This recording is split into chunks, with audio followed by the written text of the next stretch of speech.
سعد بن أبي وقاص. سعد بن أبي وقاص خال رسول الله، كان رجل مستجاب الدعوة، ولاه عمر رضي الله عنه في الكوفة، وشكى أهل الكوفة إلى أمير المؤمنين عمر، زعموا أن سعد بن أبي وقاص لا يحسن الصلاة. سعد بن أبي وقاص ظالم.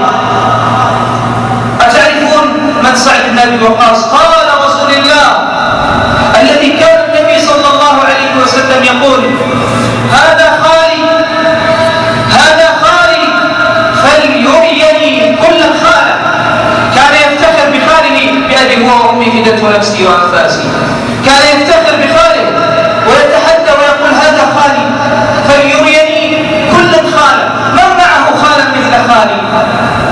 هذا هو سعد بن أبي وقاص رضي الله عنه.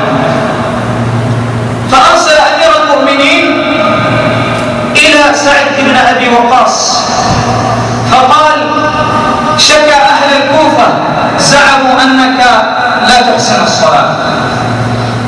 فقال سعد بن أبي وقاص: والله إني لأصلين بهم صلاة رسول الله. فقال عمر: قال هذا الظن فيك. فأرسل عمر رضي الله عنه رجلا، أو قالوا رجالا، مع سعد بن أبي وقاص، فدخلوا كل المساجد في الكوفة يسألون عن سعد، فأثنوا عليه خيرا وأثنوا على صلاته وأثنوا عليه، ومروا على مسجد لبني عبس فسألوا عن سعد بن أبي وقاص. فقام رجل اسمه أسامة بن قتادة قال: سعد بن أبي وقاص لا يسير بالسرية ولا يقصر بالسوية ولا يعدل بالقضية. يقصد أنه لا يسير بالسرية، لا ينفر وقت الجهاد وكذب والله، ولا يقصر بالسوية، لا يعدل بالقسمة بين الناس، لا يقصر بالسوية ولا يعدل بالقضية، وإنه ظالم لا يعدل بالقضية. فقال سعد بن أبي وقاص: لا أدعون عليك 3 دعوات.